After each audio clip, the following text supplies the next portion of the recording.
बहन ने सत्संग में सुने हुए विचार व्यक्त किए कि बहन आपने मीराबाई की कथा सुनी होगी, ठाकुरों की लड़की थी और ठाकुर तो अपनी बहू बेटियों को पर्दे से बाहर नहीं जाने देते थे। उस समय इतना ऐसा सख्त उनका नियम था, विधान था। और उस समय मीराबाई ने कैसा संघर्ष किया, पहले मंदिर में जाने लगी माँ बाप के विरोध के बावजूद भी, फिर उसका विवाह हो गया कि राणा के साथ, राजा के साथ। जब वो मंदिर में जाती थी उसका पति 4 वर्ष के बाद मृत्यु को प्राप्त हो गया था और उसके देवर को गद्दी प्राप्त हो गई थी मीराबाई के। अब क्या हुआ, कहते हैं गोता मारू स्वर्ग में जा बैठू पाताल, कह कबीर ढूंढता फिरूं अपने हीरे मोती लाल। सोचल सीधर मैं करूं अपने जन के काज। अब रविदास जी और कबीर जी ये बहुत साथ रहते थे अधिकतर। रविदास जी ने परमात्मा कबीर जी को पहचान लिया था बाद में कि ये परम शक्ति है, इनके पास जो ज्ञान है पृथ्वी पर नहीं है। तो एक दिन रविदास जी और कबीर जी एक भगत के यहाँ सत्संग कर रहे थे और वो भगत का घर उस रास्ते में था जिस रास्ते से मीराबाई मंदिर में जाया करती थी। अब कहते हैं साधु दर्शन राम का मुख पर बसे सुहाग, दर्श उन्हीं को होते हैं जिनके पूर्ण भाग। कबीरा संगत संत की साहिब आवे याद, और लेखे में वो है समय बाकी का समय बाद। अब मीराबाई ने देखा कि कोई भक्त बैठे हैं, 2 संत बैठे हैं। मंदिर में गई, जल्दी जल्दी पूजा करके वापस आई। रास्ते से थोड़ी सी दूरी पर वो 20-30 भक्त बैठे थे और परमात्मा कबीर जी और रविदास जी बैठे थे। मीराबाई ने सोचा चल थोड़ी सी देर संतों के विचार सुन लेते। वह बैठ की जाकर परमेश्वर कबीर जी ने उस दिन सृष्टि रचना सुनाई और ब्रह्मा विष्णु महेश की सखी थी बताई कि इनसे ऊपर एक और परम शक्ति है। मीराबाई के गले वह बात उतरी को ना, क्योंकि वह श्री कृष्ण जी की परम पुजारन थी। तब कबीर साहब जी के साथ वार्ता की उसने कि महाराज जी हमने तो आज पहली बार आपसे सुना है और मैं तो श्री कृष्ण से ऊपर किसी को नहीं मानती और ना मानूं। परमात्मा ने कहा बेटा देखो जिद करना तो दूसरी बात है, भक्तों के लक्षण नहीं होते। वो कहती मेरे साथ कृष्ण जी साथ आकर डांस करते हैं, कभी सौपन में करते हैं, कभी वैसे आभास होता है। तब परमेश्वर ने कहा कि तू अपने कृष्ण जी तो पूछ लिए। फिर मान ली हमारी बात ने। मीराबाई को तो चिंता होगी, उसने लेट गई सपने में, वही चिंता श्री कृष्ण जी प्रकट हुए। श्री कृष्ण जी से मीरा जी ने पूछा कि भगवान मैंने ऐसे ऐसे संतों के वचन सुने हैं और संत झूठ नहीं बोलते, ये भगवान क्या आपसे ऊपर भी कोई परम शक्ति है? श्री कृष्ण जी ने कहा कि हमारे से ऊपर बहुत परम शक्ति है, लेकिन मीरा उसकी भक्ति करने का कोई लाभ नहीं, हमने करके देख ली, वो उसकी प्राप्ति हो नहीं सकती, क्यों व्यर्थ प्रयत्न करें। अब मीराबाई का तो करंट जैसा झटका लग गया, अरे तेरा गजब हुई हो, इन तो ऊपर भी कोई शक्ति है। तो अगले दिन तुरंत जाके चरणों में मत्था टेक दिया उस पुण्यात्मा ने और कहा प्रभु मेरी शंका खत्म होगी। श्री कृष्ण जैसे भी ऊपर शक्ति है, लेकिन वो कह रहे हैं वो मिलती नहीं। परमात्मा कहते हैं हम मिलावांगे उससे, बेटी ना क्यों मिले, फिर फायदा क्या भक्ति का, जो भगवान नहीं मिलाते। उस दिन के बाद उसने अपना मंदिर जाना बंद कर दिया, क्योंकि परमात्मा के नियम है अब वहाँ नहीं जाएगी, उस मूर्ति में भगवान नहीं है। और जिसकी मूर्ति है वो मिलेगा जो बात बनेगी। जैसे एक सेब की मूर्ति रखी हो पत्थर की, चाहे किसी की, वो सेब की मूर्ति ये तो याद दिलाती है कि सेब के गुण क्या है। वो सेब ओरिजिनल मिला जो बात बने, उस मूर्ति वाली सेब ते पेट नहीं भरे। कहने का भाव ये है कि मीराबाई ने कहा प्रभु मुझे उपदेश दे दो। अब वो ठाकुरों की लड़की, कबीर जी जुलाहा, रविदास जी चमार, अब संत काचा काम नहीं करते। परमेश्वर ने सोचा कि इसकी परीक्षा भी ले लें या कदे कल, क्योंकि कल को नाम लेने के बाद इसको लोग टोंट कसेंगे और यह नाम त्याग देगी तो इसकी दुर्गति दूनी हो जाएगी। क्योंकि गुरुजी का उपदेश लेने के बाद अपने गुरुजी के प्रति चाहे सारा संसार कुछ भी कहता रहे उसके विषय में सुना नहीं करते। यानी नकली गुरु की तो और बात है, लेकिन और सही गुरु के जो वास्तविक में परम संत होते हैं उनके विषय में उपदेशी ने उपदेश लेने के बाद मन में दोष नहीं आने देना चाहिए, ना तो भक्ति समाप्त हो जाती है, नाम कट जाता है। इस उद्देश्य से परमात्मा ने सोचा इसने पक्का करके नाम देंगे, ना इसे नाम नहीं देंगे। परमेश्वर ने कहा कि रविदास जी से बता दिया था कि वो लड़की आवेगी, नाम लेने आवेगी कल, और आपके पास भेजूंगा मैं। उनका मालिक ने बना लिया था प्रोग्राम, और आप उनको उपदेश देना और पहले अपनी सचीची बताना कि मैं चमार हूँ बेटी, और फिर देखना वो के कहेगी। मीराबाई आई, नाम के लिए कति दृढ़ प्रार्थना की। परमेश्वर ने कहा बहन जाओ बेटी, उस सामने बैठा उससे रविदास जी से नाम ले लो। अब वो उठ कर चली गई। रविदास जी ने कहा कि बेटी बहन बात सुन ले, मैं चमार जाति से संबंध रखता हूँ और आज से 600 वर्ष पहले छुआछूत चरम सीमा पर थी, चरम पर थी, और चमार जाति को तो और ज्यादा ही छुआछात में गणा गिना करते। और कहा बेटी देख ले, फिर दुनिया तुझे जीने नहीं देगी बेटी। अब वो लड़की कहने लगी कि हे महात्मा जी, आप मेरे पिता, मैं आपकी बेटी, बाढ़ में जाओ यू संसार है, मुझे नाम दे दो। अब रविदास जी ने उपदेश दे दिया। अब वो सत्संग दिन में भी करें और कभी कभी आने लगे हफ्ते 10 दिन में, फिर वो रात में भी करें परमात्मा। अब वो गुरुजी रात में सत्संग करें, मीराबाई रात को जाने लगी। पहले तो दिन में मंदिर में जाती थी, फिर रात को भी जाना शुरू कर दिया।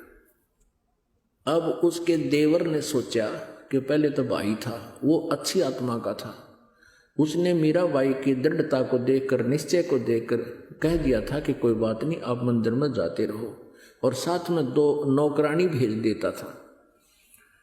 अब पति की मृत्यु होगी, देवर ने सोचा दुनिया थूकेगी, पता नहीं के बात बनावेगी, अन्यों कहेंगे इसका पति रहा को नहीं, अब ये पता नहीं कहाँ कहाँ जाती है, और जनता पता नहीं के बात इसके जब में लाओगी, हमारी बेइज्जती होगी। उसने पहले मीराबाई से कहा कि मीराबाई तू अब कहीं नहीं जाएगी, सत्संग में नहीं जाया करेगी। मीराबाई ने कहा जी मैं नहीं रह सकती, मैं तो अवश्य जाऊंगी। अब उसने सोचा इज्जत का नाश करेगी, उसको मारने की चेष्टा की। एक बार तो विष दिया, जबरदस्ती तलवार लेके खड़ा हो गया। मीराबाई को बहुत भयंकर विष के पी इसने, नौका ने मुँह ला के गट गट पी गई और कोई असर नहीं हुआ। कहते मीराबाई को मारन लागे जहर का प्याला प्यारे, और पीवत ही अमृत हो गया ठंडा ही यारे। कहाँ तो उस विष ने उथल पुथल मचा देनी थी शरीर में, कहते हो गया अमृत सा बन गया उस परमात्मा की कृपा से, उस बहन, उस भगतनी के लिए। 1-2 और ट्राई करी उसने, एक सर्प बेच दिया आभूषण के पैकेट में और बांदी को दे दिया कि मीराबाई को कह दे इसको गले में डाल लेगी। उसको पता था, सर्प देने वाले ने कह दिया था सपेरे ने, एक बार ढक्कन खोलते माथे में नक मारेगा। अब जो ही उसने मीराबाई को ये आभूषणों का डिब्बा पहुंचाया पैकेट, और मीराबाई को कह दिया गया था बांदी के माध्यम से कि इसको गले में डाल लेगी, ना मेरी बेइज्जती ना करवाइए, मेरे छोरे का जन्मदिन है आज। वो राणा कहने लगा, और रिश्तेदार नाती आएंगे और यूँ कहेंगे कि अपनी भाभी को यूँ ठीक ढंग से नहीं रखता, इस हार ने पैर लेगी। था उसमें सांप। अब मीराबाई ने खोला उस बांदी के सामने, यादें सुनते उसने सोचा ले पहन लेती हूँ, मेरे लिए तो मिट्टी है यूँ, ना और दुखी करेगा, खाम खा मतलब टेंशन पैदा करेगा। उसने खोला तो हार पाया, सांप नहीं था हार था, एकदम गले में डाल लिया। अब थोड़ी देर के बाद वो पहुंचा, राणा के मर्गी होगी, शोर मचा दूंगा, क्या हो गया, सांप लड़ गया, सांप लड़ गया, रिश्तेदार आ रहे हैं और बात खत्म हो जाएगी। अब उसके देवर ने जाकर देखा, वो इतना सुंदर हार पहने बैठी। अब कहता ये हार कहाँ से लाई तू, बद चलन। अब वो कहने लगी जी आप मुझे जीने नहीं दो, आपने भेजा था ये, अभी तो आपने भेजा है। वो बांदी बुलाई, नौकरानी बुलाई कि ये इसमें क्या था। जी यही था, मेरे सामने खोला इसे, अपने सामने बंद करवा कर बांदी को दिया। बांदी पता नहीं था इसमें क्या है, उस नौकरानी को। उसने सोचा भाई कमाल हो गया, लेकिन उस दुष्ट आत्मा के फिर भी ये यकीन नहीं हुआ, क्यों देवी ने सतावे तो इज्जत के ठेकेदार ने। फिर ने सोची तो न्यू तो नाम रहा। अगले दिन उसने स्वयं ने सोची मैं रात ने इसने काट दूंगा तलवार से। तलवार लेकर चल पड़ा और कुआड़ा में मारी लात, दोनों किवाड़ियों खुल गए एकदम। सामने इतना मोटा सर्प और इतना ऊंचा, एकदम उठकर उसके माथे की तरफ डंक मारना चाहा। वो तो उल्टा कुला कर गया ना कोई दूर तक, जब जान बची। अब उसने सोची भाई या तो कोई न मरे, और इज्जत का नाश हो गया। तब उसने उसकी माँ को बुला लिया, उसको कहा कि मौसी तू समझा दे, इसने हमारा नाश कर दिया इज्जत का, या मानती नहीं। अब वो लड़की जो है वो बहन सत्संग में जाया करती थी, वो ये कथा उसको सुना रही है, उस विधवा बेटी को, बहन को, जिसका बेटा तंग करता था। अब क्या बताती है, माँ और बेटी की क्या वार्ता होती है। सत्संग में जाना मीरा छोड़ दे, सत्संग में जाना मीरा छोड़ दे, हाय मारी लोग करें तकरार, सत्संग में जाना मीरा छोड़ दे, हाय मारी लोग कर तकरार, सत्संग में जाना मीरा छोड़ दे, सत्संग में जाना मेरा ना छूटे री, सत्संग में जाना मेरा ना छूटे री, हारी चाहे जड़ कमरो संसार, सत्संग में जाना मेरा ना छूटे री, हारी चाहे जड़ कमरो संसार, सत्संग में जाना मेरा ना छूटे री,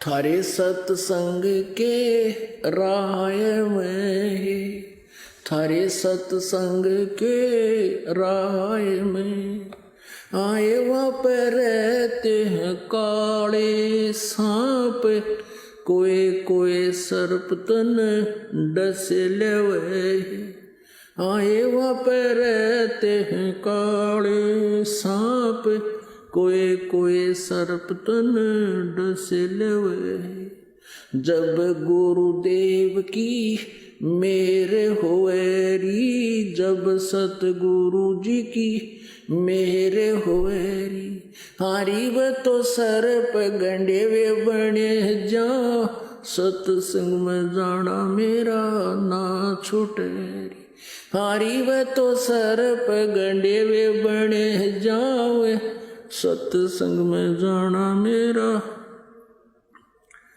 ना छूटे री, हारी चाहे जड़ कमरो संसार, सत्संग में जाना मेरा ना छूटे री, हारी चाहे जड़ कमरो संसार, सत्संग में जाना मेरा ना छूटे री, थारे सत्संग के राय में है, थारे सत्संग के राय में है, हाय वहाँ पर रहते हैं बबरी शेर, कोई कोई शेर तने खा लेवे, आए वहाँ पर रहते हैं बबरी शेर, कोई कोई शेर तने खा लेवे।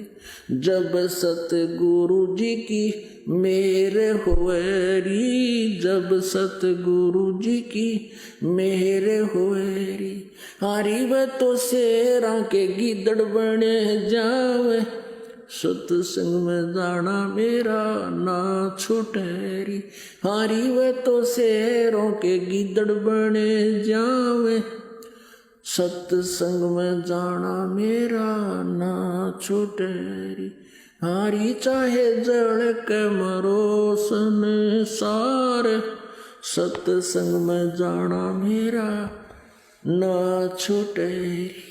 थारे सत्संग के बीच में, थारे सत्संग के बीच में आए वहाँ पर रहते हैं साधु संत, कोई कोई संत तन ले रमे।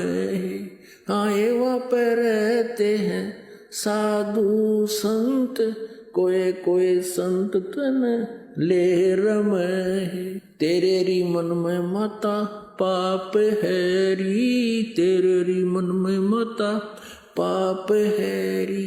संत मेरे माँ बाप है री, संत मेरे माँ बाप है री। हारी ये तो कर देंगे बेड़ा पार, सत्संग में जाना मेरा ना छूटे। हारी ये तो कर देंगे बेड़ा पार, सत्संग में जाना मेरा ना छूटेरी।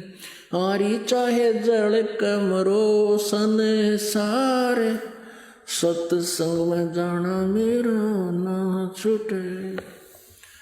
सत्संग में जाना मेरा छोड़ दे, सत्संग में जाना मेरा छोड़ दे। हाय मारी लोग करें तकरार, सत्संग में जाना मेरा छोड़ दे। सत्संग में जाना मेरा ना छूटेरी, सत्संग में जाना मेरा ना छूटेरी। हारी चाहे जड़ कमरो संसार, सत्संग में जाना मेरा ना छूटेरी। वो तो जाति चमारे है, वो तो जाते चमारे है, इसमें हमारी आर है, इसमें हमारी आर है। तेरे लिख मता चमारे है री, वो तेरे लिख मता चमारे है री। मेरा सिर जन आर है री, मेरा सिर जन आर है री। हारी व तो मीरा के गुरु रविदास, सत्संग में जाना मेरा ना छूटेरी। हारी व तो मीरा के गुरु रविदास, सत्संग में जाना मेरा ना छूटेरी। हारी चाहे जड़ के मरो संसार, सत्संग में जाना मेरा ना छूटेरी। अपने आत्मा परमात्मा के लिए इतना संघर्ष करना पड़ेगा।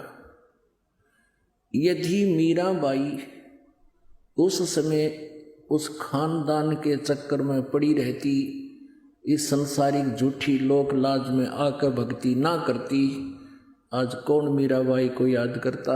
आज उस बहन बेटी का जुबान पर नाम है सबसे पहले, और जो इज्जत वाली बनी फिरें थी, ठेकेदार हो रहे थे हमारी इज्जत का नाश हो जाए, वो कुतिया बनी फिरे, वह इज्जत गली में अंडाज। परमात्मा कहते हैं बीबी पड़ दे रहे थी, डोडी लगे थी बार, इब गा तो गाड़ा फिरती हो बन कुतिया बाजार। नक बेसर नक पर बनी पैर थी हार हमेल, और सुंदरी से कुतिया बनी सुन साहिब के खेल।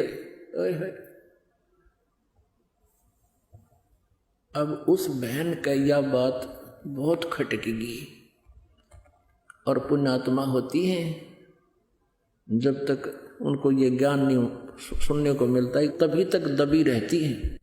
अब उसने उसी दिन कहा बहन मैं नाम लेकर आऊंगी, उसके साथ चलेगी। परमात्मा कबीर जी से यानी परमेश्वर से नाम लिया, संत से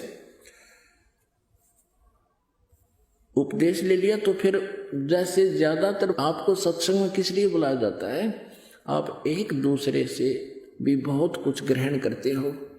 छोटे छोटे बच्चों को देखते हैं, दंडवत प्रणाम करते हैं, भंडारे में सेवा करते हैं, तो आप जी के अंदर भी उमंग होती है मैं भी कुछ अपना हाथ से या कुछ शुभ कर्म करूं, कोई दान करूं। इस तरह की क्रियाएं यहीं सीखी जाती हैं।